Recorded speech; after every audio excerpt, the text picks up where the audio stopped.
Estás escuchando un devocional del reto Mujer Verdadera 365, Nuevo Testamento y Salmos. Día 75, Lucas capítulo 9.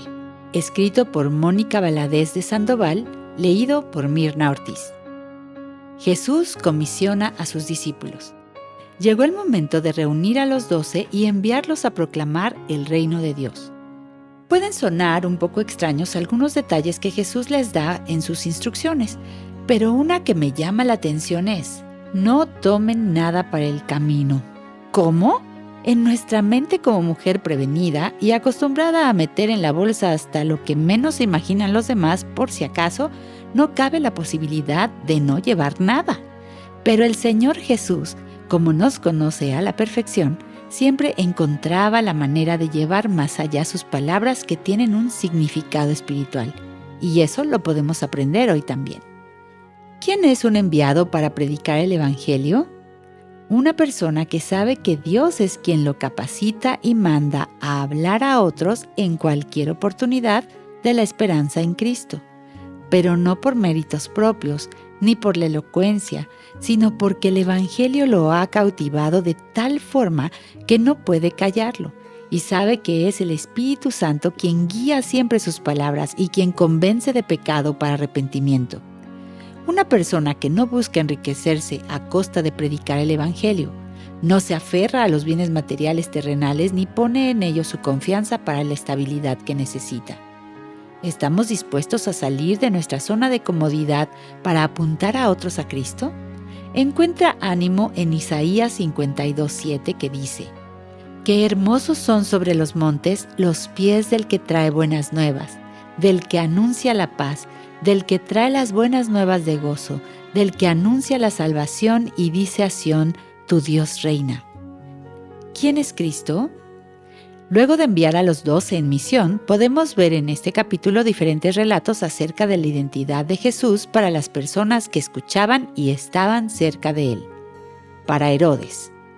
El gobernador de Galilea había enviado decapitar a Juan y con eso pensaba que el mensaje del reino, un reino que él no reconocía, había terminado. Y al enterarse de que los 12 pasaban por todas las aldeas anunciando el Evangelio, él estaba perplejo y preocupado, pues escuchaba la hipótesis: ¿Elías? ¿Un profeta? ¿O el mismo Juan a quien había ejecutado? Él quería buscar a Jesús y verlo, pero no de manera sincera. Para Herodes representaba una amenaza ante su vida y gobierno. Jesús no era su rey. Para la multitud.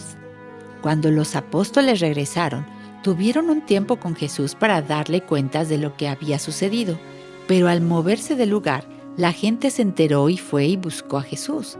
Cuando comenzó a caer la tarde y al no haber comido nada, el Señor tiene compasión de ellos y a través de un milagro los alimenta. ¿Y qué decía la multitud de él? Verdaderamente este es el profeta que había de venir al mundo, dice Juan 6:14. La multitud veía a Cristo como un Mesías terrenal y político que podía suplir todas sus necesidades y los liberaría de la opresión romana. Para la multitud, Jesús no era su rey. Para Pedro. Cuando Jesús les preguntó a sus discípulos quién era él, Pedro no dudó en ser el primero en responder diciendo: «El Cristo de Dios, el Mesías prometido desde el Antiguo Testamento». Esta seguridad de quién era Cristo fue algo que Dios les reveló. La fe de Pedro y de los discípulos no estaba tan firme como ellos creían. Tanto es así que cuando Cristo fue arrestado, todos huyeron y Pedro lo negó 3 veces. Pero luego de la obra hecha en sus corazones, tanto para los discípulos como para Pedro, Jesús se volvió su Rey y Señor hasta dar su vida por causa del Evangelio. ¿Y para ti, quién es Jesús? Esa pregunta acerca de la identidad de Jesús, dice MacArthur, es la más importante que alguien ha hecho y contestado alguna vez. La respuesta que cada ser humano le da determinará el destino eterno al que se dirige, el cielo o el infierno. El costo del discipulado. Y a todos les decía: si alguien quiere seguirme, niéguese a sí mismo, tome su cruz cada día y sígame, porque el que quiera salvar su vida la perderá, pero el que pierda su vida por causa de mí, ese la salvará. Pues ¿de qué le sirve a un hombre haber ganado el mundo entero si él mismo se destruye o se pierde? Lucas 9, 23 al 25. Estos 3 versículos son de los más conocidos de la Biblia, pero tristemente de los menos vividos.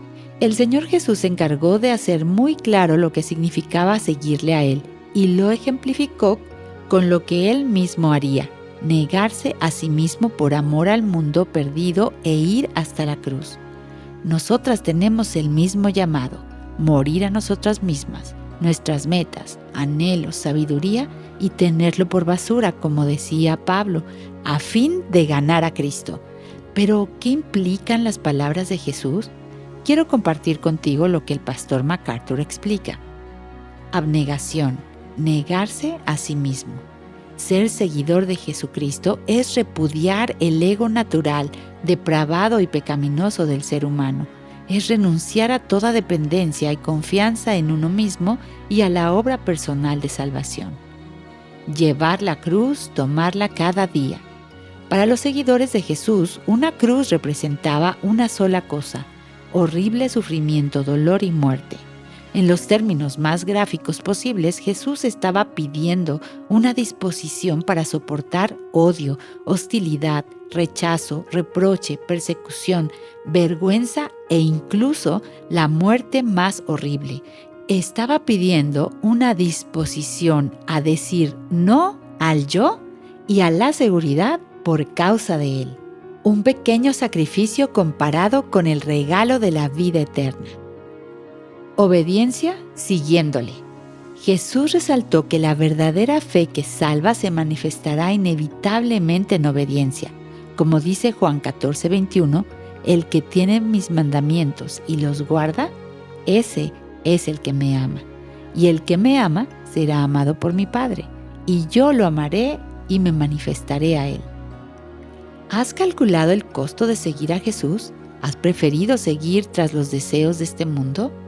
Una persona que ama a Cristo y quiere honrarle vive en rendición constante, pues entiende que su Salvador lo llama a no mirar atrás y ponerlo a Él por encima de todos sus planes y deseos, pues el que mira atrás no es apto para el reino de Dios.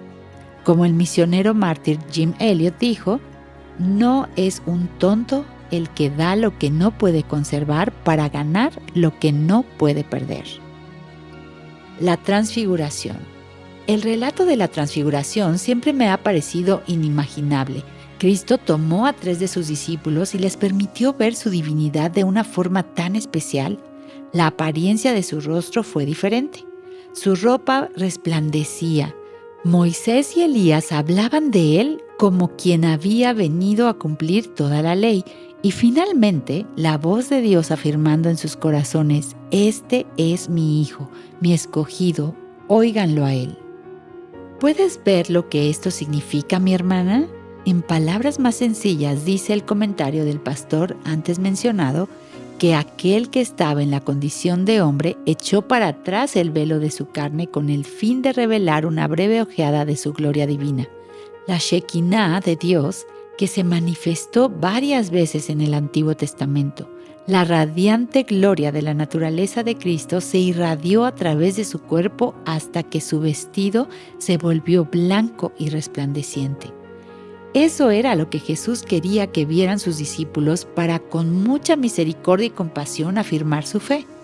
Ellos ya habían visto muchos milagros, pero a Dios le plació revelar un poco más de la gloria de su Hijo.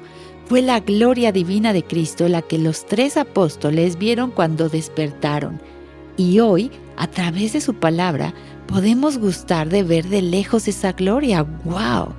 ¿No te gustaría hacer una pausa en este momento y adorar a Dios en oración?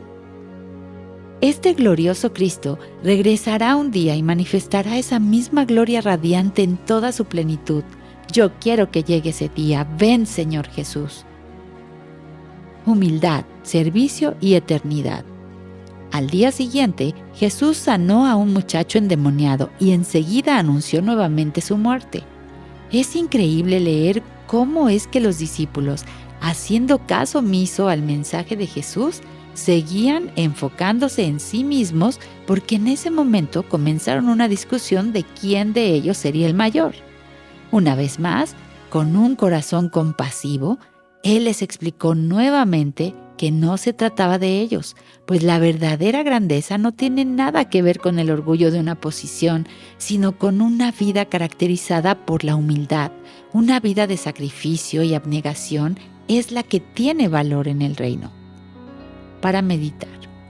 Después de leer este capítulo tan confrontador de Lucas, no queda otra pregunta que hacernos más que: ¿tengo mi corazón dividido porque me estoy aferrando al reino de este mundo? ¿O vivo en constante asombro, adoración a Cristo, quien me rescató de las tinieblas y desea que viva una vida de obediencia a Él? Explora más recursos que te guíen a Cristo y su palabra en avivanuestroscorazones.com.